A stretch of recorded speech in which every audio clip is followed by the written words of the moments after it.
Vlogaday 451.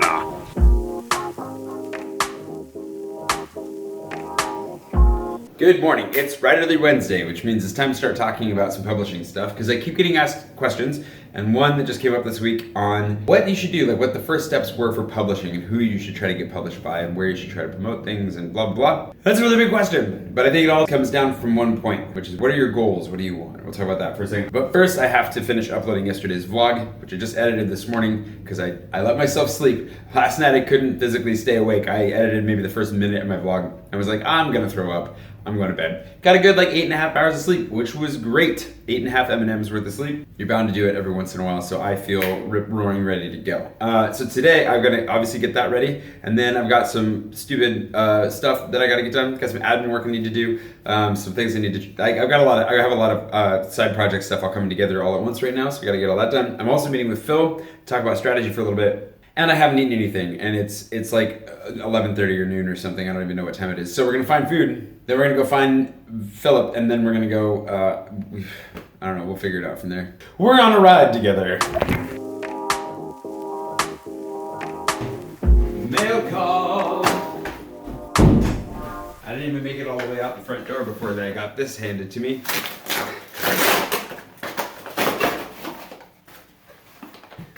Ooh, Rokio. Thank you very much.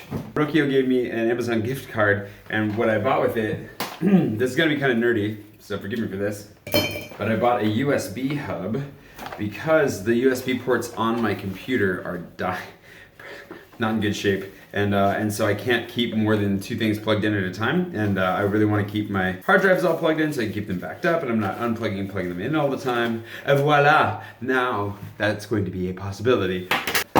Fancy. All right, now it's time to leave.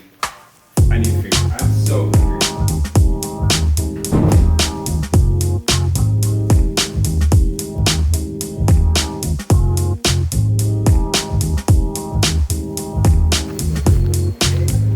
A little bit overpriced, but better than eating more of those M&Ms.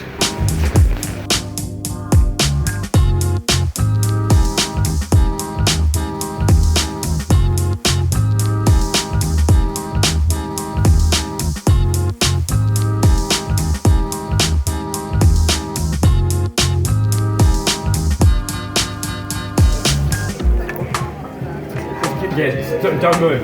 Don't move from that corner. Park football move. There you go, that's right. That's it. Done. I think Australia just qualified for the World Cup. No, we did. No, we didn't. We have to go to another stage, which means we may play USA, maybe. USA. Well, it was a good time hanging out with Phil. We're kind of digging into stats to try to figure a few things out. Scooters are the worst. Getting caught up on a bunch of emails and other stuff that was way behind on. So anyways, back to the whole publishing side of things. Basically, to clarify the question, it's kind of like, what should I do? Where should I try to get published? Where should I go first with my publishing career? And the 2 major options are traditional publishing and self-publishing. And the answer there is purely based on where your goals align and what your preference for how you work is as well.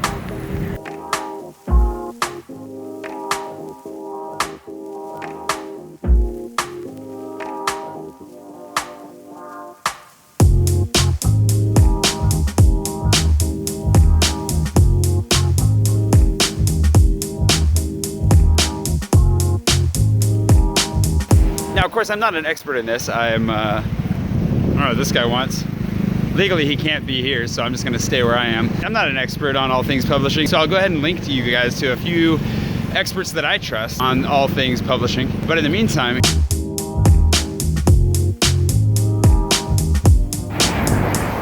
so when we're talking about goals and not just the goal of not getting killed going the wrong way in a bus lane on a bike, but aside from that guy's bad decisions, what we're talking about, basically for me, like what's motivating me to publish the way that I publish, and what are you gonna get out of it? Let's just put this on the table right away. If you want to get published because you want to make money, don't just get out of writing. You shouldn't be getting published to make money. It doesn't happen. That comes much later if you're lucky. Motivations that are realistic might be that you just want the validation of being a published author. Maybe you want to see your book in bookstores. Maybe you'd like to be able to pick one up in the airport. Or perhaps you would like, an agent and a publicist, kind of a team around you to do a lot of the non-writing work so you can focus on the writing work. If that's the case, odds are good you'll probably fit better with a traditional publishing model. By self-publishing, you're not going to end up in any bookstores, or not very many bookstores, and certainly not with any longevity. You're going to have to do a lot of legwork just to get into a few, and getting into stuff like Barnes & Noble, it's gonna be real tough. If you want that extra validation, again, it doesn't come with self-publishing. Hey, saxophone man. With self-publishing, you're actually lacking a lot of the official rubber stampage that comes with a traditional publishing house. So if you're looking for NPR to review you, or looking for, just kind of some of the traditional validation points, they don't come unless you get the gatekeeper, which is a traditional publisher. Which is unfortunate because it doesn't necessarily mean anything to have a traditional publisher, but it does make sense because there's a deluge of information and content that you can't keep up with if you run something like, I don't know, NPR's book reviews.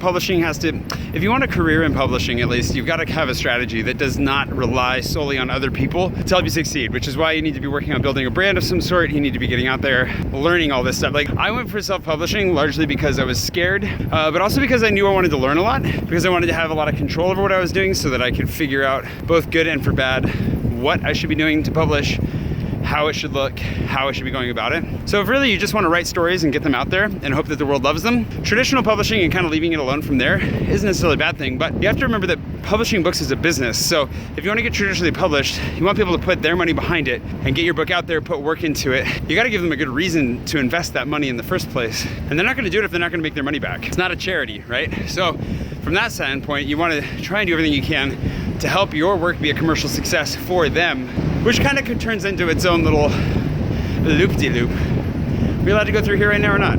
Looks like maybe. Well, we can go up. Self-publishing is really fun because you can control everything and you're only accountable to yourself, but it also means that you're only accountable to yourself. So there's not really anybody there to push you or believe in you or help you or challenge you.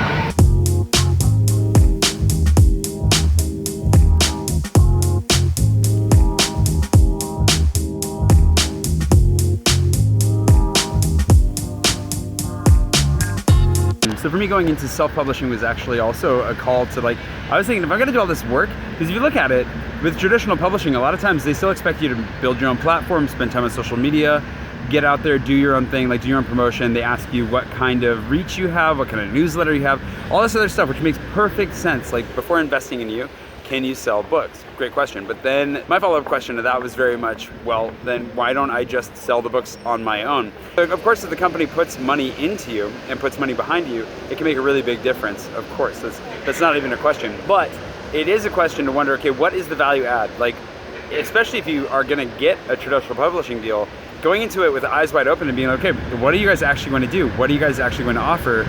Are huge questions to ask. And if you really feel like building your own business around it and doing all that work on your own, self-publishing might be for you. For me, that's not exactly where I'm kind of in the middle of those two positions at the moment though.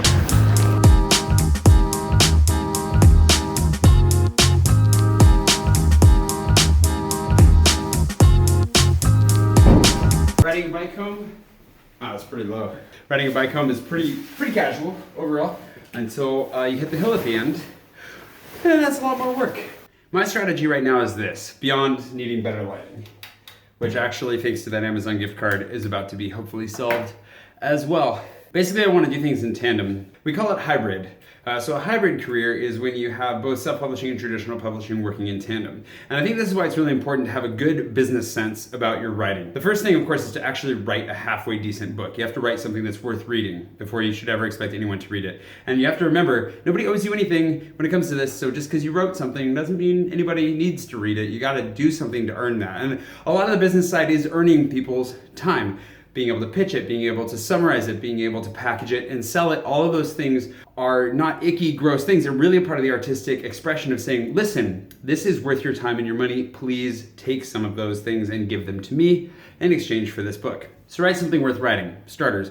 But the other thing, and why I think it's so important to have a good sense of what the business side of things is, once you have something written and you want to share it with the world, you want to sell it, you got to know which avenues are best for you. And that's not something that can be easily just drilled down immediately. There are dozens, if not hundreds, if not thousands of imprints within bigger publishing houses. The distribution networks are all different. You're able to do a lot of that distribution yourself between ebooks and paper. There are all sorts of different formats, all sorts of different fun ways to experiment, and all sorts of different business models and ways to approach it that will fit you as an individual.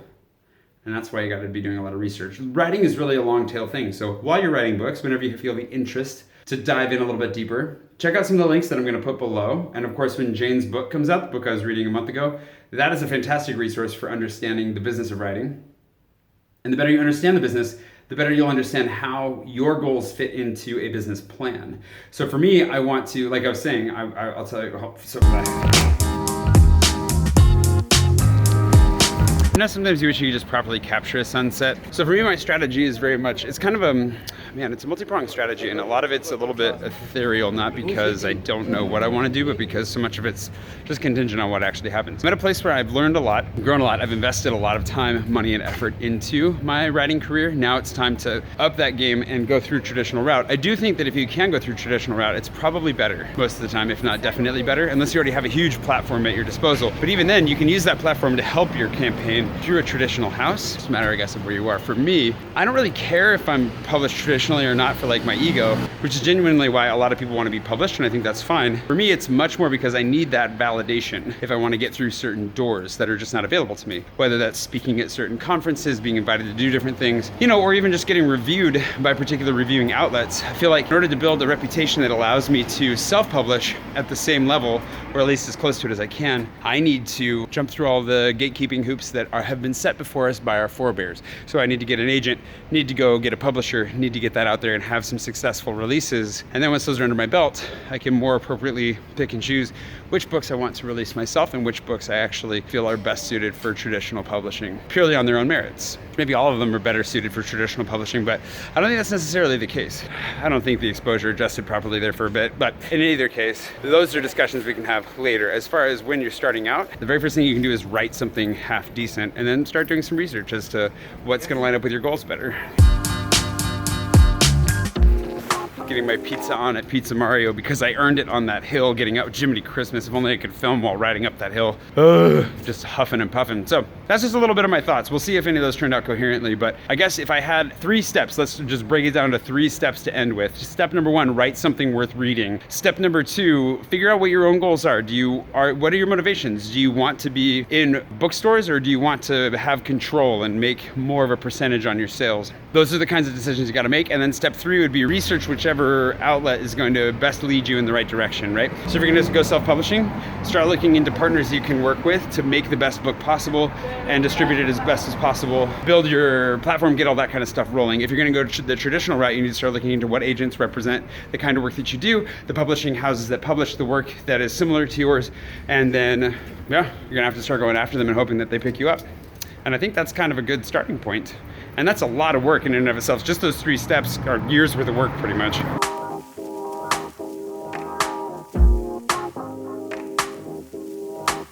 They were also nice enough to give me a free can of Coke as a gift. That was very kind of them. It's almost like I go in there too often.